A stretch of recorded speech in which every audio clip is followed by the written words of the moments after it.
राजा भैया कभी अखिलेश के लिए थे फुटबॉल, किक मारने की कही थी बात। योगी ने अब दोहराई अखिलेश की वही पुरानी बात, शिवपाल का कर दिया कनेक्शन। योगी का अब तक का सबसे बड़ा प्रहार, क्या शिवपाल देंगे जवाब?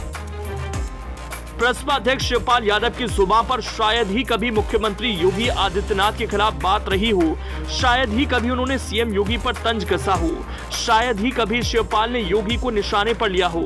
अब तक तो नहीं बोला है। सीएम योगी ने भी कभी शिवपाल के बारे में कुछ नहीं कहा, लेकिन इस बार सीएम योगी उनके मौजूदा स्टैंड को लेकर तंज कस रहे हैं। शिवपाल की हालत को योगी ने पेंडुलम और फुटबॉल की तरह बताया है, लेकिन मुलायम सिंह यादव सीएम योगी के लिए अखिलेश की तरह ही पूजनीय बने रहे।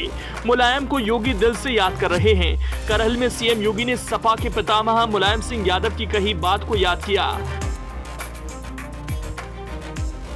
कहा, नेताजी ने 2019 से पहले लोकसभा में कहा था कि आने वाले दिनों में मोदी की अगुवाई में बीजेपी जीतेगी।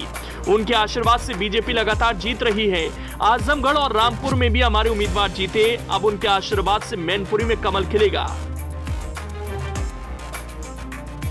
मैनपुरी में कमल खिले, इसके लिए सीएम योगी बखूबी जानते हैं। मैनपुरी के रण में बीजेपी की जीत की राह में दीवार बने शिवपाल यादव की राजनीति को गिराना होगा।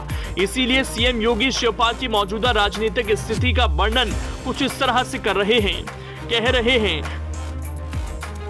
चाचा शिवपाल की स्थिति पेंडुलम जैसी हो गई है। बेचारे को पिछली बार कितना बेइज्जत कर भेजा था, कुर्सी तक नहीं मिली थी, कुर्सी के हैंडल पर बैठना पड़ा था। पेंडुलम कभी नहीं बनना चाहिए, पेंडुलम का कोई लक्ष्य नहीं होता। योगी यही नहीं रुके, इससे आगे बढ़े।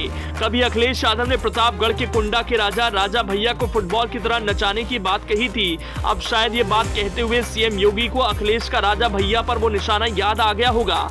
इसलिए उस बात का कनेक्शन सीएम योगी ने अखिलेश के लिए शिवपाल क्या हैं उससे कर दिया। कहा, कुछ लोगों की हालत फुटबॉल की तरह हो जाती है, कोई इधर से कोई उधर से किक मार रहा है। वैसे एक बात प्रमाणिक है, पूरी तरह से सत्य है। अगर उपचुनाव बाद चाचा और भतीजे के बीच रिश्तों में गर्माहट नहीं रहती, दूरियां और कड़वाहट फिर वैसे ही दिखेंगी, तो नुकसान भले अखिलेश की सियासत को ना हो, लेकिन शिवपाल की राजनीति कहीं की नहीं रहेगी।